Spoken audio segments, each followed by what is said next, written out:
Y estábamos viendo el libro de la carta de segunda a los tesalonicenses, ¿verdad? Hoy nos va a tocar segunda a los tesalonicenses, capítulo 1, versículos 11 y 12. Haciendo una brevísima retrospectiva de lo hablado anteriormente, podemos decir que esta carta fue realmente una carta de aclaración sobre algunos temas que Pablo había hablado en la carta de Primera Tesalonicenses, especialmente sobre la venida del Señor. Había algunas cosas que no habían quedado muy bien entendidas de esa primera carta, y la iglesia allí de Tesalónica estaba pasando mal porque se estaba equivocando en algunas cosas por el tema de la venida del Señor, y Pablo escribe la carta la segunda carta, unos meses después, dando una explicación más clara sobre lo que es la venida del Señor. Y esta iglesia estaba siendo perseguida, y inmediatamente en la parte anterior a lo que vamos a hablar, Pablo explica lo que acontecerá a aquellos que no conocen el Señor y que no obedecen su palabra y que además persiguen a los hijos de Dios. Y vamos a leer ese pasaje y ya nos metemos de lleno en lo que nos corresponde a nosotros. Segunda de Tesalonicenses 1:7 dice: pero que Él, o sea, el Señor, les dé alivio a ustedes que son afligidos y también a nosotros, cuando el Señor Jesús se ha revelado desde el cielo con sus poderosos ángeles en llama de fuego, dando castigo a los que no conocen a Dios y a los que no obedecen al Evangelio de nuestro Señor Jesús. Estos sufrirán el castigo de eterna destrucción, excluidos de la presencia del Señor y de la gloria de su poder, cuando Él venga para ser glorificado en sus santos en aquel día y para ser admirado entre todos los que han creído, porque nuestro testimonio ha sido creído por ustedes. Eso es lo que está inmediatamente antes de la oración por los tesalonicenses, que es lo que vamos a ver en estos dos versículos. Pablo tenía la costumbre de orar por las iglesias plantadas por él o plantadas por personas que estaban dentro de su ministerio, ¿verdad? Y él tenía costumbre de orar por esas iglesias, por diversos problemas, por diversas dificultades que pudieran estar pasando esas iglesias, y también para enseñarles. A veces eran iglesias nuevas, para enseñarles sobre la palabra del Señor y el modo de seguir adelante de una forma satisfactoria en la vida cristiana, agradando a Dios.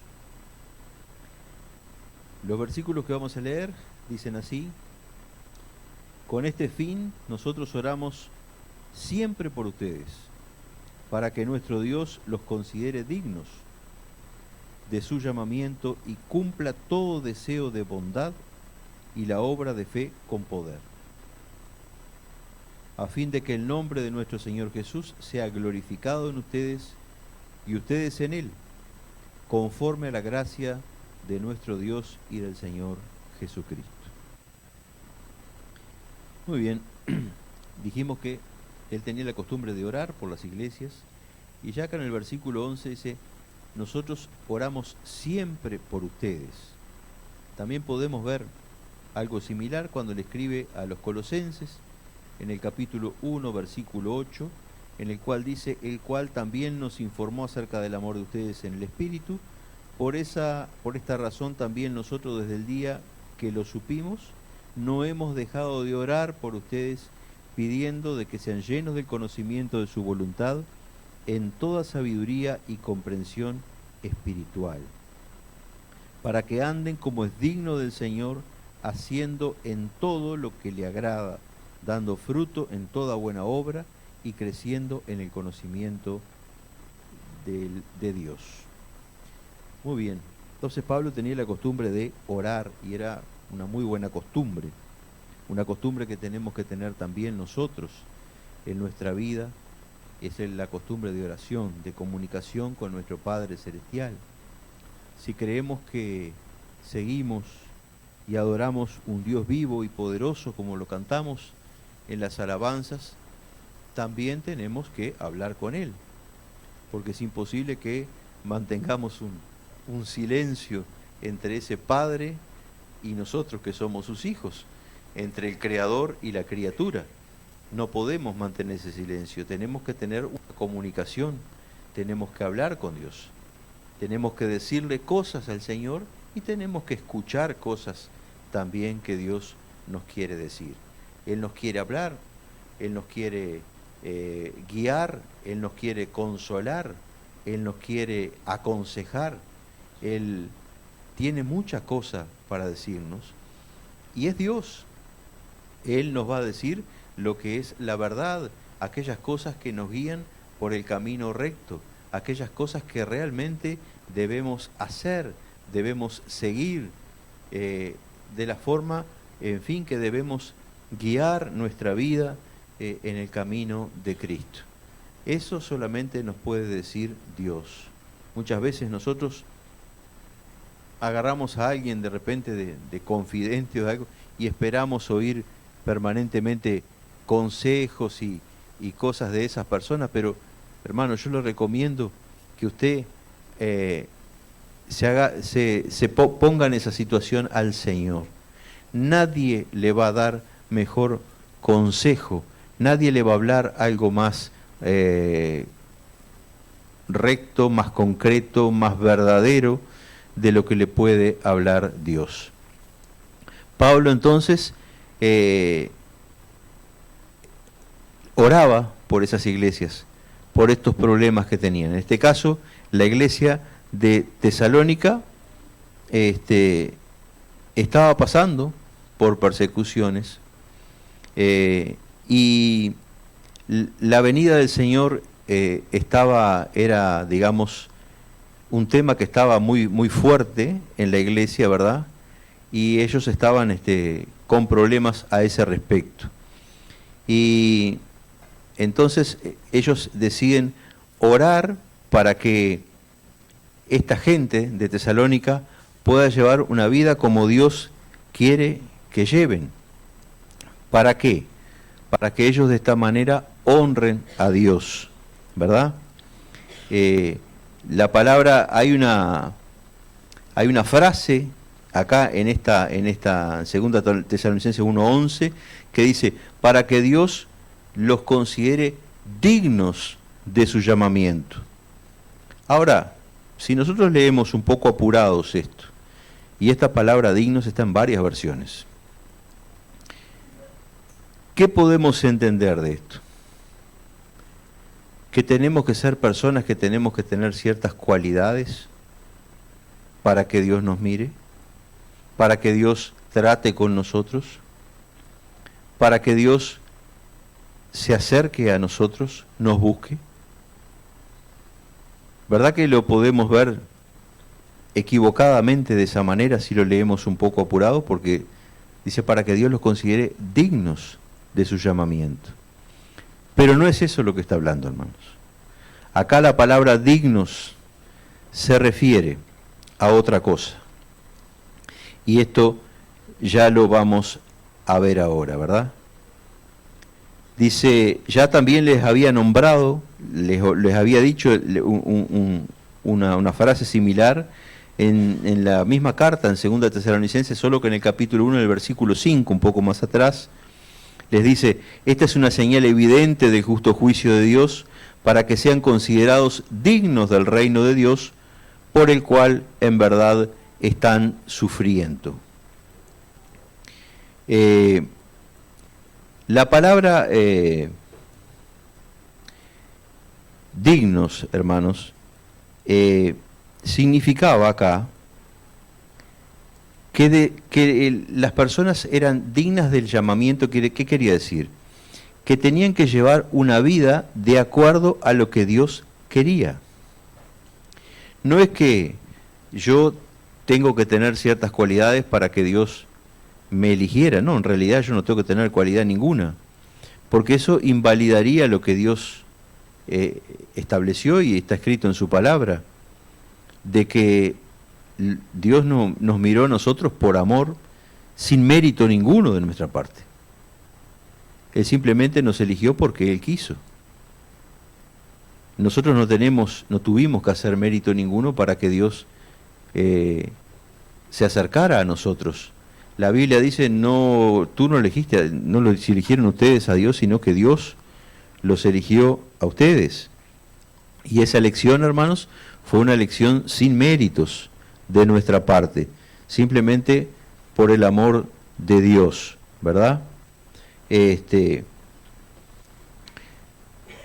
este episodio acá de la oración, entonces, la oración viene junto con lo que dice atrás, ¿verdad? Cuando habla en el contexto anterior, habla de la gente que no conoce a Dios, que será destruida y excluida de la presencia de Dios, ¿verdad? Y lo que sigue a continuación dice, con este fin, o sea, enganchando lo que venía hablando anteriormente, con este fin, dice, nosotros oramos siempre por ustedes para que nuestro Dios los considere dignos de su llamamiento. En otras palabras, para que ustedes tengan un buen testimonio, para que ustedes anden por la vida como Dios quiere, no como esta gente que acabamos de nombrar, ¿verdad? ¿Por qué Pablo decía y que los consideraba dignos de llamamiento, ¿verdad? Llamamiento es porque Dios, esto quiere decir, Dios nos llamó a nosotros, ¿verdad? La Biblia dice, muchos son llamados, pocos los elegidos. Pero llamados en realidad somos todos. Y este llamamiento de Dios, este llamamiento de Dios, tenemos que ser dignos de Él. Ahora, ¿cómo ser dignos de Él? Como dije, no por nuestras cualidades. Yo puedo ser muy buena gente, tener muy buenos valores humanos de mi parte. De hecho, hay gente que usted le va a hablar y dice, no, dice, pero yo no maté, yo no robé, yo no hice nada malo, yo soy una buena persona. Eso, para lo que Dios quiere, no te sirve para nada. No te sirve para nada. De hecho, la Biblia dice que Dios eligió entre lo vil y menospreciado del mundo. Vil es algo malo. Nosotros somos malos. O éramos malos y Dios nos empezó a transformar, ¿verdad? Pero Él no nos eligió por ser buena gente. El infierno, hermano, va a estar lleno de buena gente, de gente con muy buenos valores, pero va a estar ahí sufriendo eternamente. Acá, como lo dice anteriormente en el contexto anterior, ¿verdad? Excluidos de la presencia de Dios, castigo de eterna destrucción. El infierno va a estar lleno de ese tipo de gente.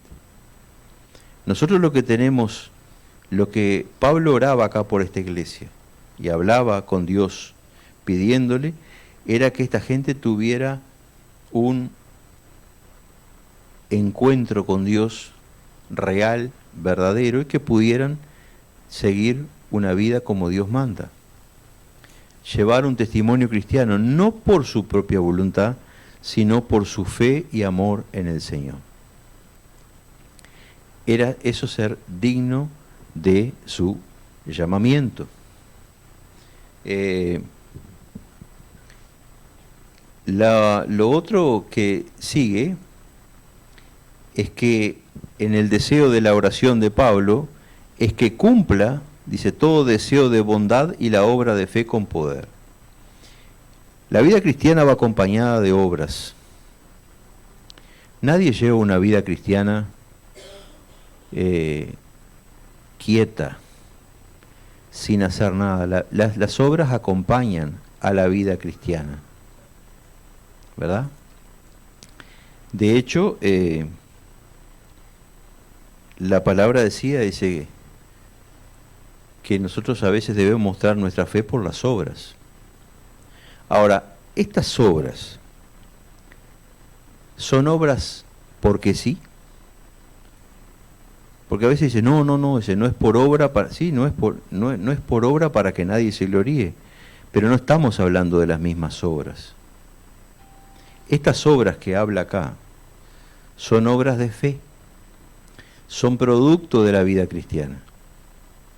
Una cosa es yo hacer una obra para enaltecerme o para agradar a Dios de alguna manera. De esa manera voy a fracasar, porque Dios no acepta eso.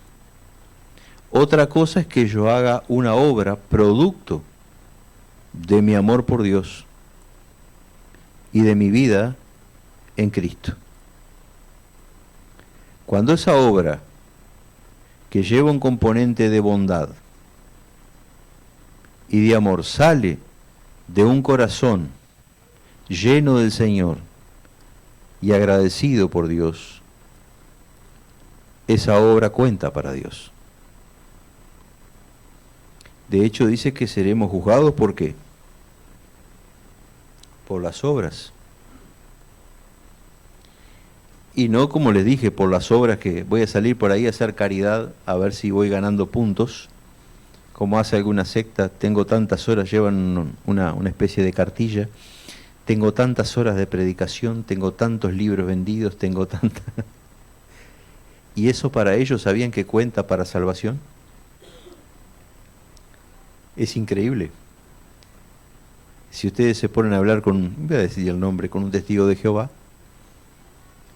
le va a decir, había un compañero que yo tenía de trabajo que llevaba toda una especie de cartilla de cuánto había predicado, cuánto había vendido, cuánto... Llevaba toda una... porque a él le gustaba sacar números, lo hacía para su casa, inclusive también lo hacía con el tema de la congregación de ellos. Y eso les iba sumando puntos, y les iba dando rango, y les iba dando cargos. Y bueno, supuestamente iban subiendo. ¿Ah? Pero no es lo que Dios quiere, hermanos, no es lo que Dios dice. ¿Ah? No es lo que Dios dice. Las obras que cuentan para Dios son aquellas que Dios te mandó a hacer. ¿Ah? Órdenes de Dios, que tú las cumpliste con amor, las cumpliste como da porque eran para el Señor. Esas son las obras que cuentan. Y por esas te van a juzgar, no por las otras. Las otras se las quema luego.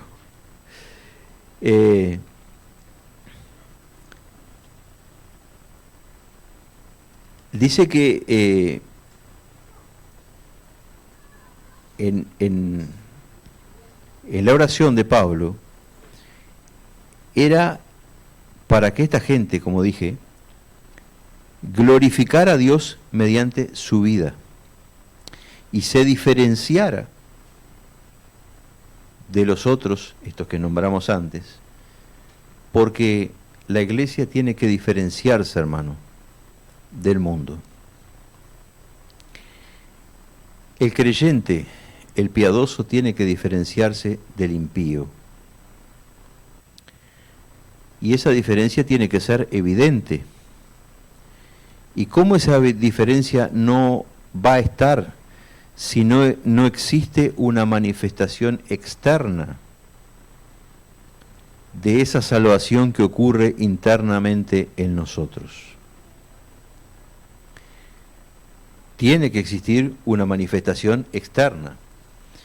Y cuando el mundo ve en el pueblo de Dios la obra que Dios ha hecho, el mundo de alguna manera va a entender que vale la pena seguir a Cristo. Y con esta forma de nosotros seguir al Señor de acuerdo a su voluntad, teniendo una vida digna, como dice acá la palabra, de su llamamiento, vamos a glorificar a Dios. La iglesia es glorificada cuando obedece la palabra de Dios y sigue la voluntad de Dios.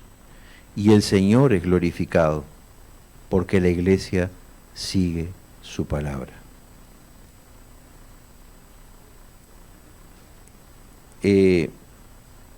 Cuando la iglesia, hermanos, no sigue la voluntad de Dios, la iglesia compromete de cierta forma, vamos a decir así, es una forma de decirlo, Dios está por sobre todas las cosas, no hay nada que lo pueda afectar, pero digo, de alguna manera compromete, un mal testimonio cristiano compromete la obra de Dios, compromete la obra de Dios. Yo conozco gente, no está acá, de que han comprometido de tal manera la obra de Dios, haciéndose conocidos por cristianos, pero después dando un mal testimonio, que hay mucha gente que no pisa una iglesia por causa de esa persona. Así como hay al revés. Hay gente que ha dado tan buen testimonio y ha sido tan digno del llamamiento del Señor que otras personas ven algo diferente y quieren decir, ¿qué es lo que pasa con esta persona? Yo quiero lo mismo. Porque vieron que el ser humano es así. Yo quiero lo mismo que el otro tiene, siempre es así. Bueno, yo quiero lo mismo, quiero ser así, quiero tener eso, quiero tener esa paz, quiero tener... Bueno, ¿dónde la puedo obtener? Con el Señor. Y eso trae gente al reino de Dios. Entonces, hermanos, es importantísimo nuestro testimonio. Esta oración, estos dos versículos, básicamente se basan en eso. Es una oración de Pablo para la gente de Tesalónica que se había desviado un poco, se comporten de una manera digna del Señor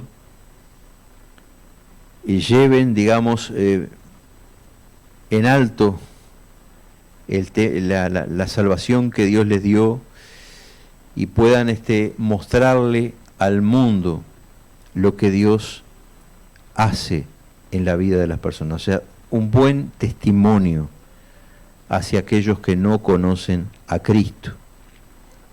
¿Para qué? Para glorificar a Dios. Y de cierta manera Dios glorifica la iglesia. Y no hay mucha más cosa que hurgar en este tema. ¿Verdad? Es simple. Por eso la palabra de hoy va a ser corta. Pero creo que quedó entendida, ¿verdad? Y es una buena enseñanza. Que, hermanos, a veces nosotros pasamos por dificultades y podemos llegar a resbalarnos como creyentes, ¿cómo no? Estamos sujetos a problemas, pero siempre busque la guía y la voluntad de Dios para enderezar sus pasos. Porque ¿sabe qué, hermanos? No solo son ustedes a veces los afectados, todo el entorno es afectado y la obra de Dios también es afectada. A veces pensamos, no, lo que yo haga, el error que yo cometa es cuestión mía solamente. No es tan así. Hay todo un entorno que se afecta por esto. Entonces, la oración aquí del apóstol era específica para que esta iglesia mantuviera su buen testimonio y el llamamiento que Dios le ha dado, y Dios fuera honrado a través de la vida de estas personas. Que Dios bendiga sus vidas y que nos ayude a todos nosotros a honrar a Dios cada día con nuestras vidas.